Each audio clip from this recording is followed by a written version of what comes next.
Hi சுஹேலுக்கு Tuesday lunch back பண்ணான்னு பார்க்கலாமா. இன்றைக்கி அவனுக்கு இட்லி பொடி, முருங்கைக்கீரை இட்லி பொடியும் கம்பு இட்லியும் தான் செஞ்சு கொடுத்துருக்கேன். ஸோ இந்த மாதிரி கம்ஃபர்ட்டான ஃபுட்டெல்லாம் நம்ம லேசியாக இருக்கும்போது நம்ம செய்கிறதுக்கு ரொம்பவே ஈஸியாக இருக்கும். ஸோ கம்பு இட்லி ரெசிபி என்ன மறக்காம எனக்கு கமெண்ட் செக்ஷன் சொல்லுங்கள். இதுதான் இன்றைக்கி அவனுக்கு லஞ்சுக்கு நான் பேக் பண்ணி கொடுத்தேன். ஸோ இந்த முருங்கைக்கீரை இட்லி பொடி எப்படி செய்யலான்னு பார்க்கலாம். ரொம்ப ஈஸியாக இருக்கும், குழந்தைங்களுக்கும் ரொம்ப ஹெல்தி. கண்டிப்பாக நீங்கள் ட்ரை பண்ணி பாருங்கள், ரொம்பவே நல்லாயிருக்கும்.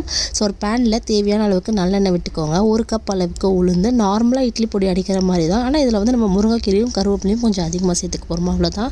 உளுந்து நல்லா வறுப்பட்டோன்னா அதே ஈக்குவல் 1 கப்புக்கு உளுந்துனா 1 கப் அளவுக்கு கடலைப்பருப்பு, அதையும் நல்லா வறுத்து எடுத்துக்கலாம். ஒரு 10 காஞ்ச மிளகா, குழந்தைங்கனால நான் காரம் கம்மியாக சேர்த்துக்கிறேன். ஒரு 50 கிராம் அளவுக்கு வெள்ளையிலோ கருப்பிலோ, அது உங்களோட விருப்பம்.